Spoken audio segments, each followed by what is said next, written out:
हरिओम दोस्तों, स्वागत है आपका रुद्रदेव यूट्यूब चैनल में। इस वीडियो में मैं आपको सुनाऊंगी पद्मनी एकादशी व्रत कथा। तो पद्मनी एकादशी व्रत कथा सुनने से पहले जान लेते हैं पद्मनी एकादशी व्रत के महत्व के बारे में। तो पद्मनी एकादशी व्रत का हिंदू धर्म में विशेष महत्व है।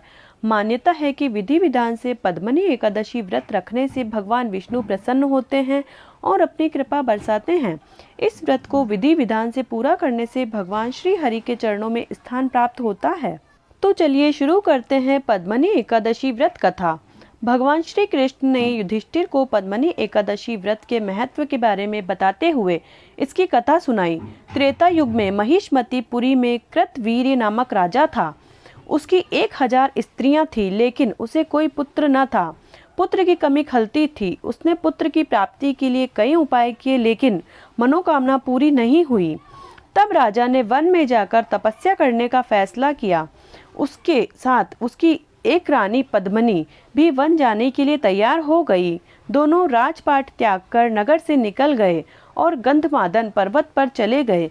राजा ने करीब 10,000 साल तक तपस्या की, लेकिन पुत्र की प्राप्ति नहीं हुई। एक दिन अनुसुईया ने रानी पद्मती से कहा कि मलमास में हर 3 साल में एक बार आता है। यह काफी महत्वपूर्ण है। मलमास के शुक्ल पक्ष की पद्मनी एकादशी को जागरण करके व्रत रखने से मनोकामना जल्द ही पूर्ण होती है। भगवान श्री हरि विष्णु प्रसन्न होकर तुमको पुत्र का वरदान देंगे।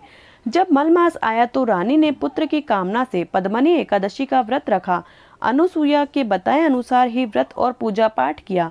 दिन में कुछ भी नहीं खाया और रात्रि में जागरण किया। इस व्रत से प्रसन्न होकर श्री हरि विष्णु ने रानी को पुत्र का आशीर्वाद दिया।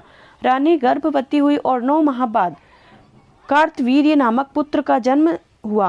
वह काफी बलवान और पराक्रमी था।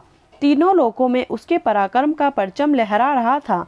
भगवान श्री कृष्ण ने युधिष्ठिर को बताया कि जो व्यक्ति पद्मनी एकादशी व्रत कथा को सुनता है उसके यश में वृद्धि होती है और मृत्यु के बाद श्री हरि चरण में स्थान प्राप्त होता है। तो बोलो विष्णु भगवान की जय। भगवान विष्णु आपकी हर मनोकामना को पूर्ण करे। दोस्तों, हमारे द्वारा दी गई जानकारी अगर आपको पसंद आई है तो चैनल को सब्सक्राइब कर पास में ही बेल आइकन है उसे प्रेस कर ऑल पर क्लिक कर दें, ताकि सभी अपडेट्स आपको मिलती रहे।